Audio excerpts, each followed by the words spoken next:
সকলের প্রতি শ্রদ্ধা, ভালোবাসা এবং শুভকামনা জানিয়ে শুরু করছি আজকের আলোচনা। আজকের আলোচনার মুখ্য বিষয় বৃহস্পতির সঞ্চারে ধনুরাশি এবং ধনুলগ্নে কেমন যেতে পারে।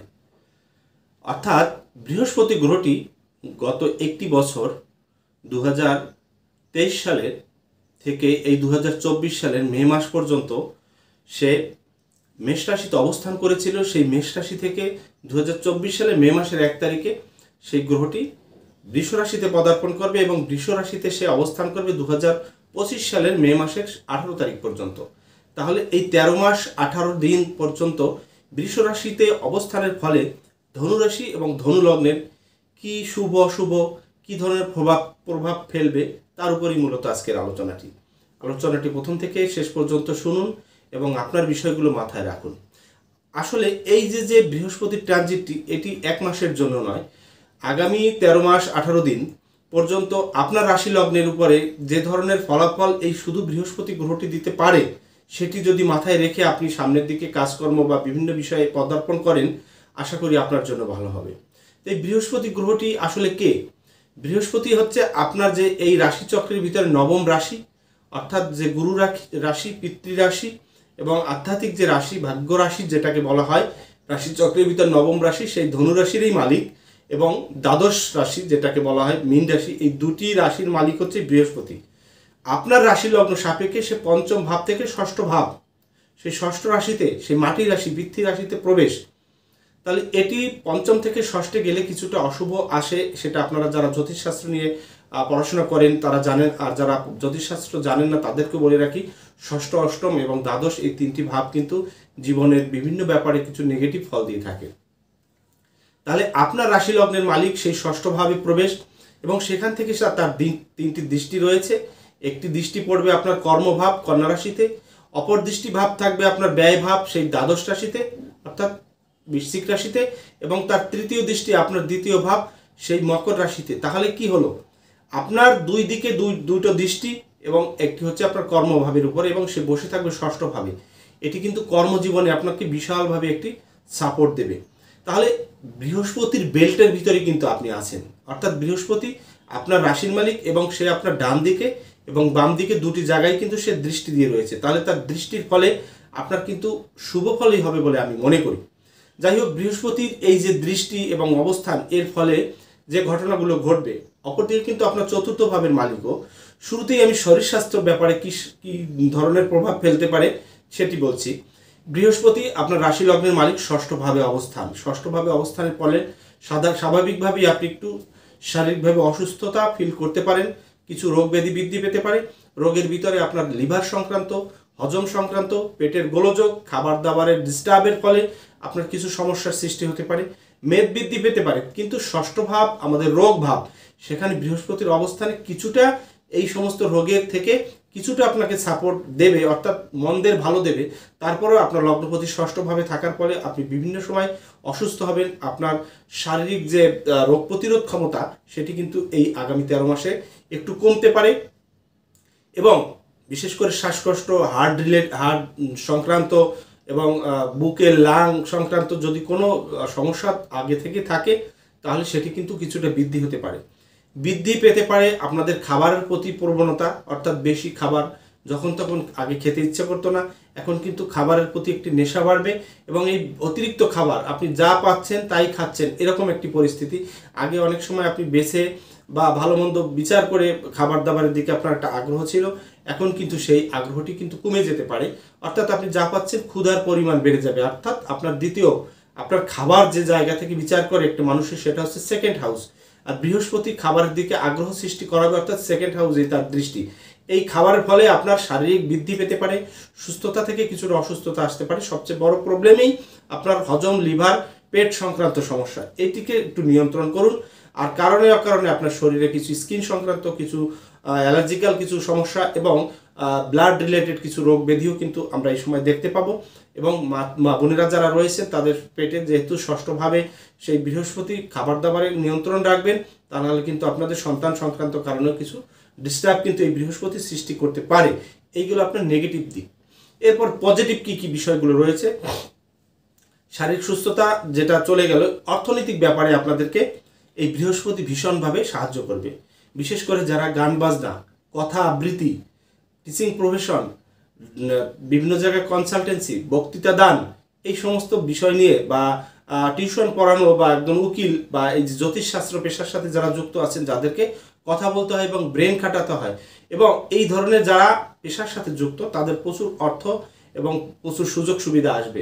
এবং যারা লটারি খেলছেন বা শেয়ার বাজার ইনভেস্টমেন্ট বা ফাটকাবাজি কোনো ধরনের ব্যবসার সাথে যুক্ত আছেন, তাদেরও কিন্তু বৃহস্পতি এই সুযোগটি করে দেবে। যদিও বৃহস্পতি এই ফাটকাবাজির কারক নয়, তথাপি বৃহস্পতি আপনার ধনস্থানে দৃষ্টির ফলে কিছু ধন বৃদ্ধি করতে সাহায্য করবে। অর্থাৎ কারণে অকারণে হোক, আপনার টাকা পয়সা এতদিনে স্থিতি ছিল না, বৃহস্পতি আপনাকে স্থিতি দেবে। কিন্তু রোগ ব্যাধি এবং বিভিন্ন ঝুট ঝামেলার কারণে আপনার কিন্তু ব্যয় বৃদ্ধি হবে। এর অর্থ হচ্ছে আপনার চতুর্থভাবে কিন্তু রাহু রয়েছে এবং তৃতীয়ভাবে শনি রয়েছে। শনি এবং রাহু এই দুটি গ্রহের দৃষ্টি আপনার ব্যয়ভাব সেই বৃশ্চিক রাশিতে, সেখানে কিন্তু বৃহস্পতির দৃষ্টি থাকছে। তাহলে কিন্তু আপনার ব্যয় কমাতে পারছেন না। আপনার টাকা পয়সা যেমন আসছে, ব্যয় হওয়ার একটি প্রবণতাও কিন্তু করবে, কারণ ওই রাহু এবং শনি কিন্তু আপনাকে ব্যয় করাবে। দুর্ঘটনা, অ্যাক্সিডেন্ট, বিভিন্ন ধরনের আইনি জটিলতা ইত্যাদি ইত্যাদি কারণে কিন্তু ব্যয় তারা করাবে, কিন্তু বৃহস্পতি সেটাকে কিছুটা নিয়ন্ত্রণ করবে। তাই আমি বলছি আপনাদেরকে স্থিতি অর্থাৎ অর্থ জমানোর একটি টেন্ডেন্সি বৃহস্পতি তৈরি করবে। আশা করি আপনারা সেই দিক থেকে সফল হবেন। এবং পাওনা টাকা যদি কোথাও থাকে, দেখা যাচ্ছে টাকা পয়সা পাওয়ার কথা ছিল, চাকরিতে আটকে পড়ে গিয়েছিল, ধার দিয়েছিলেন পাচ্ছিলেন না, বা কোথাও থেকে বা লোন করার চিন্তা ভাবনা ছিল, লোন হচ্ছিল না, এই লোনিং টাকাও কিন্তু এই সময় আপনাদের লোন হবে এবং আপনাদের যে কোনো সোর্স থেকেই হোক অর্থ আসার একটি সম্ভাবনা কিন্তু বৃহস্পতি এই সময়তে ঘটাবে। তাহলে বৃহস্পতি আপনাদেরকে এই সুযোগটি করে দিচ্ছে। আবার আরেকদিকে আপনার চতুর্থভাবে রাহু এবং চতুর্থ বৃহস্পতি ষষ্ঠে থাকার কারণে জায়গা জমি বাড়ি ক্রয় বিক্রয়, অর্থাৎ একটি বাড়ি বিক্রি করতে চাচ্ছিলেন, একটি সম্পদ বিক্রি করতে চাচ্ছিলেন, সেটি কিন্তু এখন বিক্রি হয়ে যেতে পারে। সেই বিক্রির জায়গাটি থেকে আপনার কিন্তু অর্থ আসতে পারে। অর্থাৎ প্রয়োজন নেই, একটি জায়গা পড়ে রয়েছে, দেখা যাচ্ছে ওটি কখনোই কাজে আসছে না, আরও 50-100 বছর আগে থেকে পৈতৃক সম্পত্তি, সেই জায়গাটি কিন্তু বিক্রি হয়ে যেতে পারে। বা নতুন করে যারা জায়গা জমি ক্রয় করতে চাচ্ছিলেন, তাদেরকে যে ব্যাপারটি সাবধানতা অবলম্বন করতে হবে, তাদের কিন্তু এই জায়গা জমি কেনার আগে অবশ্যই কাগজপত্র দেখে নেবেন। তা না হলে আপনার কিন্তু এই চতুর্থপতি ষষ্ঠে এটি নিয়ে কিন্তু ঝামেলা হতে পারে। তবে পারিবারিক কারণে হোক, যে কোনো কারণে হোক, সম্পদ নিয়ে মামলা হওয়ার সম্ভাবনা, বাড়ির নিজেদের ভাই বোনদের সাথে হোক বা অন্য কারোর সাথে হোক, এই মামলা মকদ্দমা হতে পারে। তবে মামলা মকদ্দমা থেকে আপনার জয়লাভ হবে এটি ধরে নিতে হবে, কারণ চতুর্থপতি ষষ্ঠে, এটি যেমন মামলা মকদ্দমা সম্পদ নিয়ে করাবে, ষষ্ঠে থেকে কিন্তু আপনার এই আইনি জটিলতায় আপনাকে কিন্তু সুযোগ বা আপনাকে কিন্তু জয়লাভ করার সাহায্য করবে। এবং ষষ্ঠ ভাব থেকে আমরা মাতৃকুল বা মায়ের বাবার বাড়ি অর্থাৎ আপনার মামা বাড়ি বিচার করা হয়। এই মামা বাড়ি থেকে যদি কোনো সম্পদ পাওয়ার কথা থাকে, বা নানা বাড়ি বা মাতৃকুল থেকে যদি কোনো সম্পদ প্রাপ্তি, জায়গা, টাকা, অর্থ, কোনো গোপন অর্থ প্রাপ্তির সম্ভাবনা আগে থেকে থাকে, সেক্ষেত্রে কিন্তু এখন কিন্তু আপনি সেটি পাবেন। অর্থাৎ মামা বাড়ির সাথে আপনার সুসম্পর্ক হবে। এবং আরেকটি বিষয় মাথায় রাখতে হবে, চতুর্থপতি ষষ্ঠে এটি কিন্তু মাতৃকুলের উন্নয়ন যেমন ঘটবে, তদ্রূপ মামা বাড়ির কারোর সাথে, অর্থাৎ মামি বা মামা বা মামাতো ভাই, এই মাতৃকুলের মামা বাড়ির কারোর সাথে কিন্তু আপনাদের সম্পর্ক, রিলেশন হয়ে যেতে পারে, গোপন রিলেশন, অর্থাৎ প্রেম প্রণয় বা ভোগবিলাস সংক্রান্ত কোনো সম্পর্ক কিন্তু এই ধনুরাশি ধনুলগ্নের এই বৃহস্পতি কিন্তু ঘটাতে পারে। এদিকটি কিন্তু মাথায় রাখতে হবে। ভালো মনে করলে করবেন, আর যদি মনে করেন না আসলে এটা নৈতিকতার বিষয়, এটি করা উচিত নয়, তাহলে এটি থেকে দূরে থাকবেন। তবে সুযোগ আপনার এ ধরনের আসবে বলে আমি মনে করছি। মায়ের শারীরিক ব্যাপারে অবশ্যই আপনাদের সাবধানতা অবলম্বন করতে হবে। মা যে কোনো কারণে অসুস্থতা বৃদ্ধি পেতে পারে, হঠাৎ করে মা অসুস্থ, দুর্ঘটনা, স্ট্রোক বা মায়ের দুরারোগ্য ব্যাধি, ক্যান্সার বা বড় বড় কোনো রোগ ব্যাধি হওয়ার সম্ভাবনা, এবং মায়ের জন্য অস্ত্রোপচার থেকে শুরু করে যে কোনো অপ্রীতিকর কোনো পরিস্থিতি কিন্তু আগামী এই 13 মাসের ভিতর আসতে পারে। যদি মাতৃকারক গ্রহটি এই বৃহস্পতি জন্মকালীন সময় আপনার যদি ষষ্ঠ, অষ্টম বা দ্বাদশে অবস্থান করে, অবশ্যই মায়ের পেছনে আপনার এই অর্থ ব্যয় বৃদ্ধি ঘটবে। পড়াশোনার সাথে যারা যুক্ত আছে, বিশেষ করে স্টুডেন্ট, তাদের পড়াশোনা কিন্তু খুব একটি ভালো নাও যেতে পারে। অবশ্যই আপনাকে চেষ্টা করতে হবে, অবশ্যই পরিশ্রম বৃদ্ধি করাবে। তবে চতুর্থপতি ষষ্ঠে থাকলে পড়াশোনার কিছু মানসিক দুশ্চিন্তা এবং মনোসংযোগের কিছু অভাব কিন্তু বৃহস্পতি ঘটাবে, এদিকটি কিন্তু মাথায় রাখতে হবে। তাহলে কি এখন পর্যন্ত যে কথাগুলো বললাম, বেশিরভাগই নেগেটিভ কথা বললাম।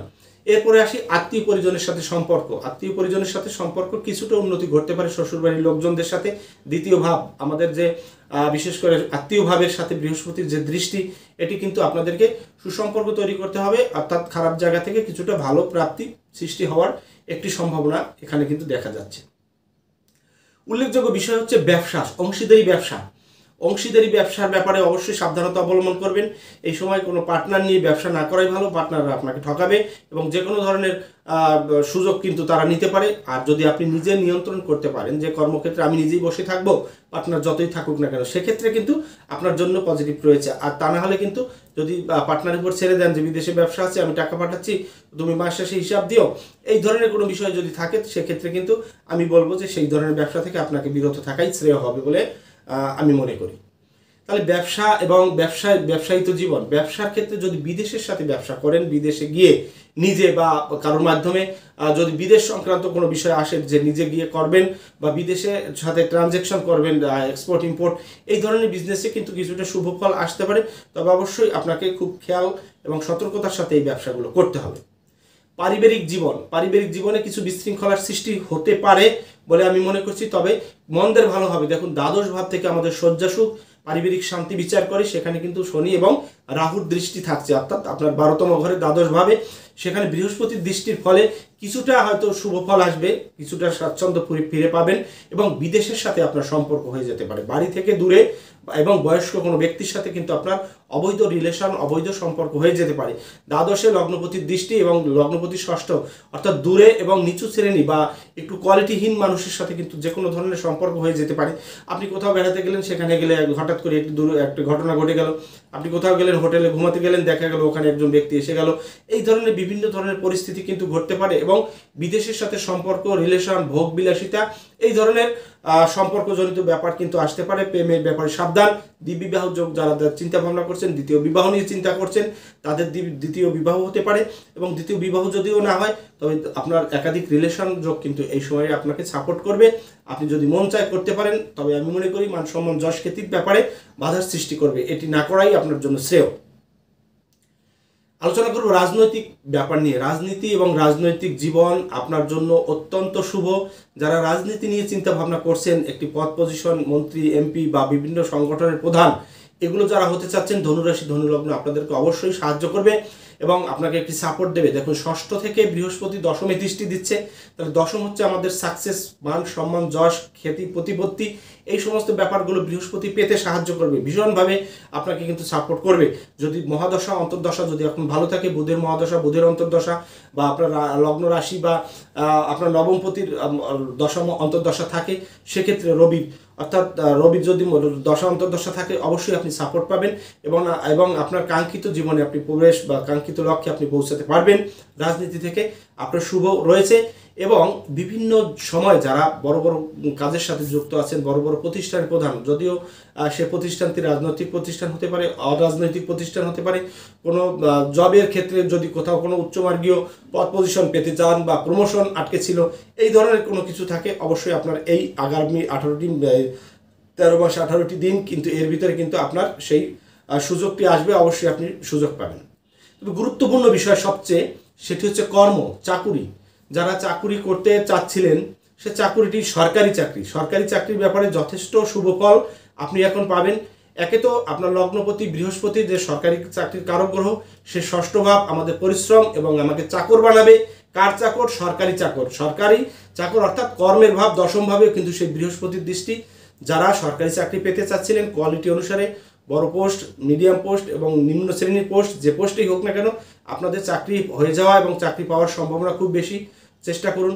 আর যারা চাকরি সরকারি করতে চাচ্ছেন না, অন্য কোনো কোম্পানি, মাল্টিন্যাশনাল কোম্পানি, উচ্চমার্গীয় কোনো প্রতিষ্ঠানে, তাদের জন্য ভালো এবং এখানে আপনার মান, যশ, খ্যাতি এবং আপনার এখানে একটি জৌলুস সৃষ্টি হবে, প্রমোশন হবে, গ্রহণযোগ্যতা বৃদ্ধি পাবে। বৃহস্পতি আগামী 13টি মাস 18টি দিনের ভিতরে এই ঘটনা ঘটাবে, প্রচুর পরিশ্রম করতে সাহায্য করবে। আপনার পরিশ্রম, আপনার একদিনও বসে থাকতে মন চাবে না এমন একটি পরিস্থিতি বৃহস্পতি দেবে, অর্থাৎ আপনার কর্মব্যস্ততা সৃষ্টি করবে ষষ্ঠ ভাব থেকে।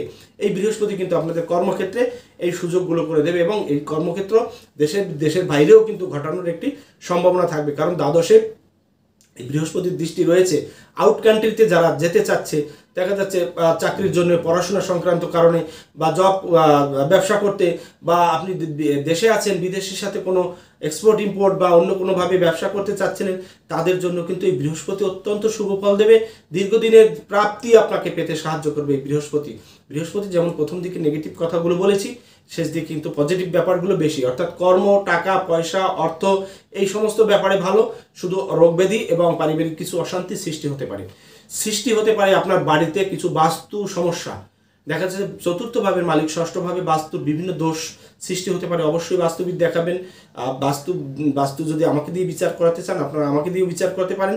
শুধু বাস্তু নয়, আপনাদের জীবনের প্রত্যেকটি বিষয়, অর্থ, সম্পদ, শারীরিক সুস্থতা, প্রেম, প্রণয়, সন্তান, এই প্রত্যেকটি জীবনের যে ব্যাপারগুলো আপনাদের জীবনে থাকে, বিচ্ছেদ, এই সমস্ত ব্যাপারে আপনারা আমার থেকেও পরামর্শ নিতে পারেন, বা আপনার আশেপাশে যারা ভালো জ্যোতিষ রয়েছে, জ্যোতিষশাস্ত্রের ফলিত শাখা নিয়ে যারা বিচার বিশ্লেষণ করে, তাদের থেকেও আপনি কিন্তু এই ব্যাপারটি জেনে নিতে পারেন, এবং সেই অনুপাতে যদি আপনি পদক্ষেপ নেন, অবশ্যই আপনার জন্য শুভ হবে। তো এই বিদেশ সংক্রান্ত ব্যাপার এবং বাস্তু দোষ যে কথাটি বলছিলাম, চতুর্থভাবে বৃহস্পতি, অষষ্ঠভাবে বাড়ি থেকে মূল্যবান কোনো ধাতব পদার্থ বা টাকা পয়সা বা স্বর্ণালঙ্কার এগুলো হারাতে পারে, এবং আপনার কাছের মানুষ বা দূরের মানুষ যে কোনোভাবেই। তাই সতর্কতার সাথে আপনার লকারটি আটকে রাখুন, আপনার স্বর্ণালঙ্কার, আপনার টাকা পয়সা এগুলো ধরে রাখার চেষ্টা করুন। হঠাৎ করেই বাড়িতে কোনো অপমৃত্যু বা আপনার ঘরে কোনো অপমৃত্যু বা কোনো ঘটনাও কিন্তু ঘটবার একটি সম্ভাবনা এই সময়তে থাকবে। তবে কর্মস্থল নিয়েও কিছু সমস্যা কিন্তু চতুর্থপতি ষষ্ঠে থাকলে সৃষ্টি হয়। সে কিন্তু যদিও দশমে দৃষ্টি দিচ্ছে, তারপরেও আমি বলবো যাদের প্রতিষ্ঠান আছে, যাদের কলকারখানা আছে, অবশ্যই সেখানে একটু ভালো করে ইলেকট্রনিক্স, ইলেকট্রিসিটিগুলোকে খেয়াল করতে চেষ্টা করাবেন। নাহলে যে কোনো সময় যে কোনো ধরনের খারাপ পরিস্থিতি কিন্তু সেখান থেকে ঘুরতে পারে, এবং এর কারণে আপনার মামলা মকদ্দমা, আইনি জটিলতা আসতে পারে। তবে মামলা মকদ্দমা, আইনি জটিলতা আপনার জন্য আসারও যেমন সম্ভাবনা রয়েছে, তবে সেখান থেকে কিন্তু জেতারও একটি সম্ভাবনা থাকবে, যদি আপনার জন্ম হরস্কোপ অনুসারে এখন শুভ প্ল্যানেটে গ্রহগুলো জন্ম গ্রহের সাথে কানেকশন সৃষ্টি করে। তা না হলে কিন্তু অনেক ব্যাপারই নেগেটিভ বিষয় আসতে পারে। ধনুলগ্ন, ধনু রাশির অর্থনৈতিক ব্যাপারে আমি আগেই বলেছি অত্যন্ত শুভ, এবং আপনারা যদি একটু সঠিকভাবে নিজেকে নিয়ন্ত্রণ করেন, পরিশ্রম করেন যে কোনো জায়গায় সমস্ত ব্যাপারে, অবশ্যই আপনি এই সময় লাভবান হবেন। পরিশেষে যে কথাগুলো বললাম অবশ্যই আপনাদের কার্যকরী কথা। আপনারা যারা এখনও আমার এই চ্যানেলটি সাবস্ক্রাইব করেননি, অবশ্যই চ্যানেলটি সাবস্ক্রাইব করে নেবেন, আমার কথাগুলো শুনবেন, আপনি উপকৃত হবেন। পরিশ্রম করে আমি যেভাবে আপনাদেরকে বিভিন্ন তথ্য প্রদান করি, এতে আপনাদের কোনো অর্থ লাগে না, শুধু একটু সময় দিয়ে দেখবেন এবং সাবধান থাকবেন এবং উপকৃত হবেন। এবং পরিশেষে আপনাদের সকলের সুস্থতা এবং সুন্দর জীবন কামনা করছি। আমার জন্য আশীর্বাদ করবেন, আমি যেন সুস্থ থেকে সবসময় আপনাদের সাথে থাকতে পারি, এই প্রত্যাশা রেখে আজকের মতো বিদায় নিচ্ছি। দেখা হবে পরবর্তী আলোচনায়। নমস্কার সবাইকে।